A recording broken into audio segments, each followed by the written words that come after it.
오늘 함께 나눌 본 말씀은 열왕기하 23장 31절에서 37절까지 말씀 함께 보도록 하겠습니다. 여호아스가 왕이 될 때 나이가 23세라 예루살렘에서 석 달간 다스리니라. 그의 어머니의 이름은 하무달이라 림나 예레미야의 딸이더라.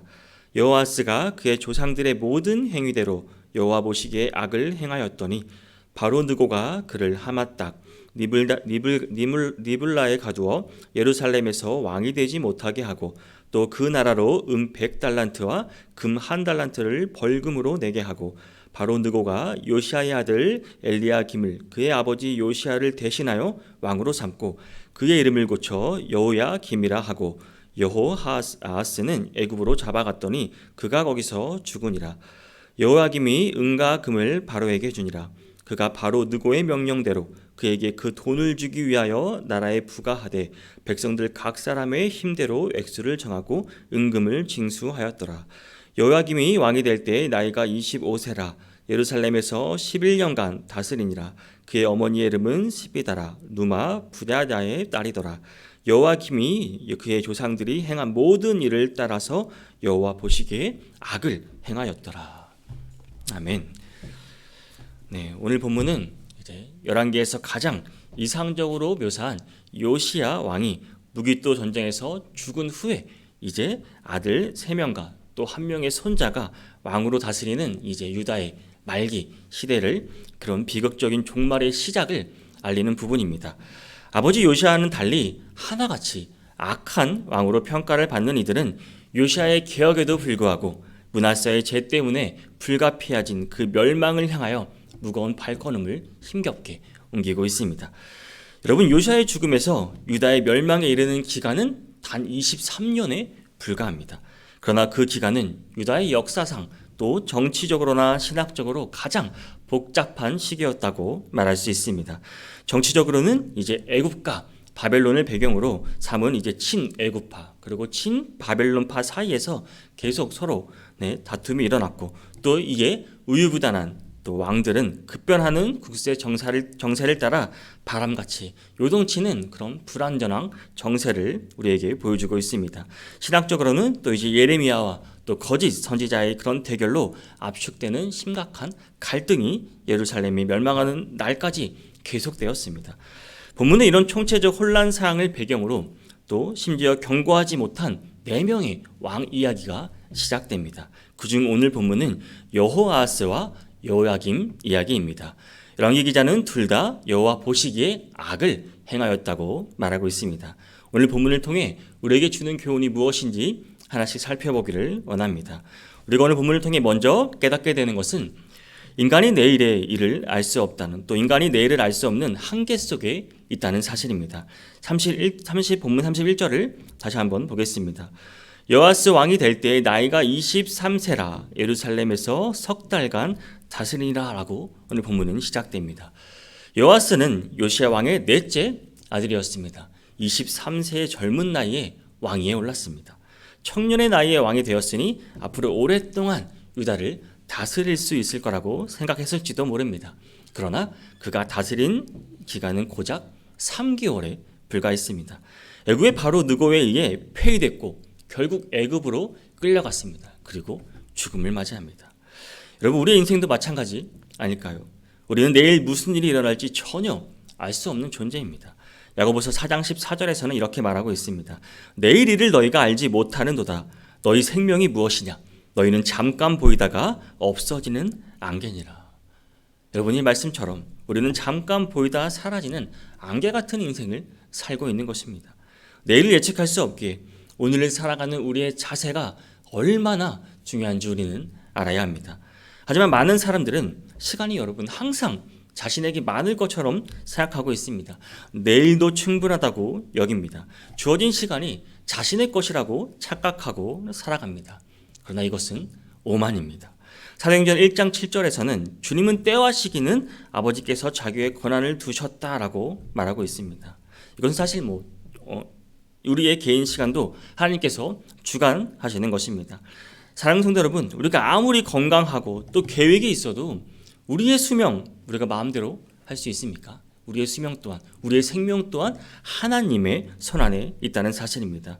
오늘은 우리에게 주어진 시간을 여러분 소중히 여기시기를 바랍니다. 내일이 우리 손에 달린 것이 아님을 기억하시기를 바랍니다. 예수님께서도 비유하시면서 그 어리석인 부자가 여러분 내일을 당연한 것처럼 아님을 깨닫고 오늘을 준비하며 살아가야 할 것임을 명심하시길 바랍니다. 우리의 인생은 여러분 다 하나님의 계획 안에, 하나님의 섭리 안에, 하나님의 시간, 그 하나님의 시간표 안에 있다는 사실입니다. 그러므로 우리는 내일을 장담할 수 없는 존재임을 기억하시고 오늘 여러분, 오늘 최선을 다해 살아가시기를 바랍니다. 주님 앞에 항상 준비된 삶을 살아가시기를 소망합니다. 그리고 오늘 본문을 통해 또 하나 깨닫게 되는 중요한 사실은 바로 그리스도 안에서만 사람이 새롭게 변화할 수 있다는 사실입니다. 본문 32절 말씀입니다. 여호아스가 그의 조상들의 모든 행위대로 여호와 보시기에 악을 행하였더니. 여러분 여호아스가 누구입니까? 요시야의 아들이었습니다. 그리고 요시야는 유다의 역사상 가장 경건한 왕으로 평가받는 왕이었습니다. 그는 율법을 지키고 또 하나님 앞에서 바르게 살며 계획을 이루었던 왕이었습니다. 그런데도 그의 아들 여호아스는 아버지의 경건한 길을 따르지 않고 오히려 그 조상들이 행했던 최악의 길을 걸어갔습니다. 오늘 본문은 그가 여호와 보시기에 악을 행했다고 분명히 말하고 있습니다. 우리가 여기서 알 수 있는 것이 무엇입니까? 여러분 아무리 우리가 외적으로 좋은 환경 또 좋은 교육을 받았다 할지라도 그 사람의 속마음이 변화되지 않으면 결국 그 마음은 그대로 남아있다는 사실입니다. 여러분 여호아스는 경건한 아버지의 가르침을 분명 받았을 것입니다. 유월절과 같은 중요한 신화 행사에도 모두 참여했을 것입니다. 하지만 그의 내면은 변하지 않았습니다.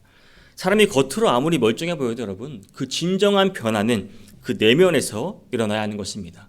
베드로후서 2장 22절에서는 이를 아주 적나라하게 묘사하고 있습니다. 참된 속담에 이르기를 개가 그 토하였던 것에 들어가고 돼지가 씻었다가 더러운 구덩이에 도로 누웠다 하는 말이 그들에게 응하였도다.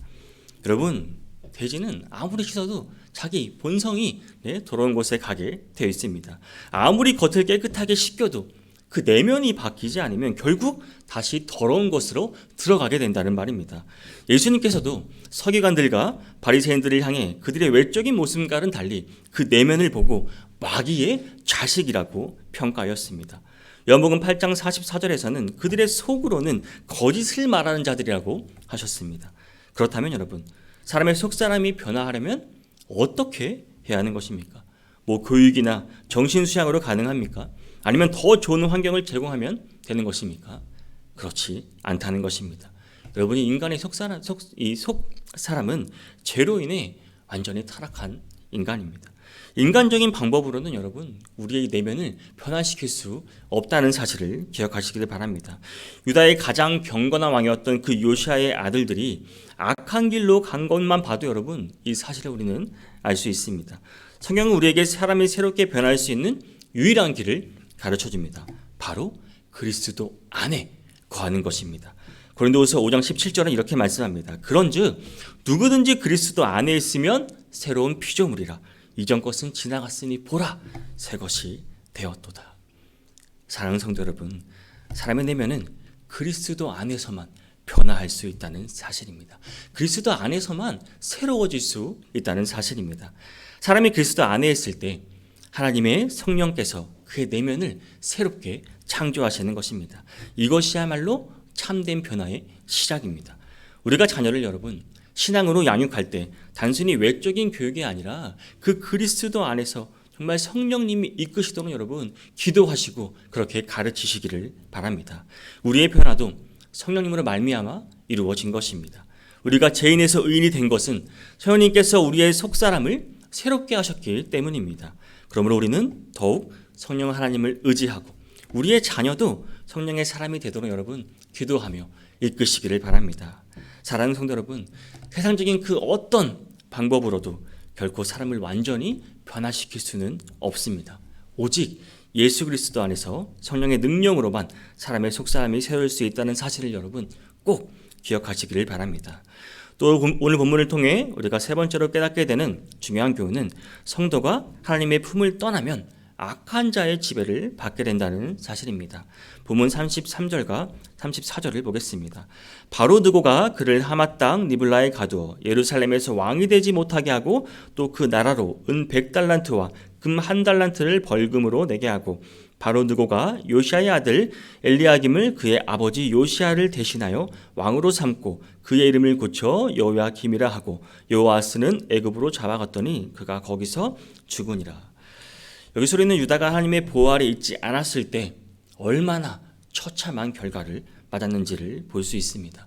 애굽왕 바로 느고는 요아스를 폐시킵니다. 그리고 그의 형 엘리야김을 왕으로 세우며 이름까지 바꾸어 버립니다. 이는 유다가 이제 애굽의 지배 아래 놓였다는 상징적인 사건임을 우리에게 보여주고 있습니다. 유다는 이제 더 이상 독립된 국가가 아닌 속국이 되고 만 것입니다.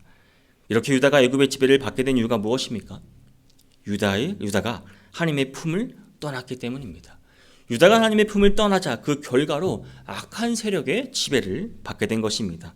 하나님께서 여러분 지켜주시지 않는다면 아무리 강력했던 나라도 무너질 수밖에 없습니다. 유다가 바로 그 대표적인 나라였습니다. 성도 여러분, 우리가 이 본문에서 배워야 할 중요한 교훈이 있습니다. 바로 우리가 하나님의 품을 떠나면 동일하게 또 악한 자의 지배를 받을 수 있다는 사실입니다. 하나님의 품 안에 있을 때는 우리는 안전합니다. 가장 안전합니다. 하지만 하나님을 떠나는 순간 마귀와 또 세상의 그런 지배를 받을 위험이 당연히 높을 수밖에 없는 것입니다. 다윗은 시편 3편 6절에서 이렇게 고백합니다. 천만인이 나를 에워싸 진친다 하여도 나는 두려워하지 아니하리이다. 여러분, 다윗이 하나님 품 안에서 그분의 보호를 받았을 때 때문에 이렇게 다윗은 담대하게 고백할 수 있었던 것입니다. 하나님의 보호 아래에 있는 성도는 여러분 그 누구도 손댈 수가 없습니다. 사망의 음침한 골짜기를 지날지라도 하나님이 함께 하신다면 여러분 우리는 두려움이 없고 안전하다는 사실입니다. 하지만 하나님을 떠나면 어떻게 될까요? 주님의 비유에 나오는 그 탕자 이야기를 여러분 기억해 보시기를 바랍니다. 아버지 집을 떠난 그 탕자는 결국 거지가 됩니다. 죽을 지경에 이르렀습니다. 하나님의 품을 떠난 그 성도들은 그와 같은 길을 걸을 수밖에 없는 것입니다. 하나님의 보호막이 사라지고 악한 자의 지배를 받으며 그 인생은 파멸로 가게 되는 것입니다. 사랑하는 성도 여러분, 우리는 하나님의 품 안에 있을 때만이 진정한 안전을 누릴 수 있다는 사실입니다. 마귀가 정말 우는 사자처럼 우리를 삼키려고 할지라도 하나님의 안에 있는 성도는 여러분 우리는 결코 두려워할 필요가 없는 것입니다. 그러나 하나님을 떠나는 순간 우리의 인생도 어둠 속으로 빠질 수 있다는 사실을 여러분 기억하시길 바랍니다. 그러므로 우리는 항상 하나님 품 안에 거하기를 원합니다. 그분의 인도하심과 그분의 보호를 여러분 보호하심을 간구하시기를 바랍니다.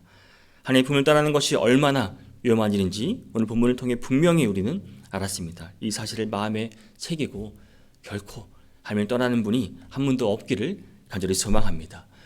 오늘 본문을 통해 우리가 마지막으로 우리가 배워야 할 중요한 교훈은 여러분 인생의 우리 가치는 긴 것이 아니라 그 길이가 아니라 그 내용이 중요하다는 사실입니다. 본문 35절에서 37절까지 말씀 보겠습니다. 여호야김이 은과 금을 바로에게 주니라. 그가 바로 누구의 명령대로 그에게 그 돈을 주기 위하여 나라에 부과하되 백성들 각 사람의 힘대로 액수를 정하고 은금을 징수하였더라. 여호야김이 왕이 될 때 나이가 25세라. 예루살렘에서 11년간 다스리니라. 그의 어머니의 이름은 스바다라 누마 부다라의 딸이더라. 여호야김이 그의 조상들이 행한 모든 일을 따라서 여호와 보시기에 악을 행하였더라. 여호야김은 25세의 나이에 유다의 왕이 되어 11년 동안 통치했습니다. 하지만 그의 생애는 여호와 보시기에 악을 행하였더라는 평가로 마무리되었습니다. 요아스 마찬가지로 여호야김도 경건한 아버지 그 요시아의 영향을 전혀 받지 못했습니다. 요시아는 하나님께 헌신하고 또 개혁을 이룬 아주 훌륭한 왕이었지만 그의 자녀들은 그 신앙을 이어받지 못한 것입니다. 이는 우리에게 자녀에게 신앙을 물려주는 것이 여러분 또한 결코 쉬운 일이 아님을 우리에게 알려주고 있습니다. 요야김은 좋은 기회를 분명 가졌을 것입니다. 경건한 부모 밑에서 성장하였고 하나님을 섬길 기회가 분명히 있었을 것입니다. 만약 요야김이 그 길을 따랐더라면 그는 비록 짧은 생이었을지라도 하나님 보시기에 훌륭한 삶을 살아갈 수 있었을 것입니다.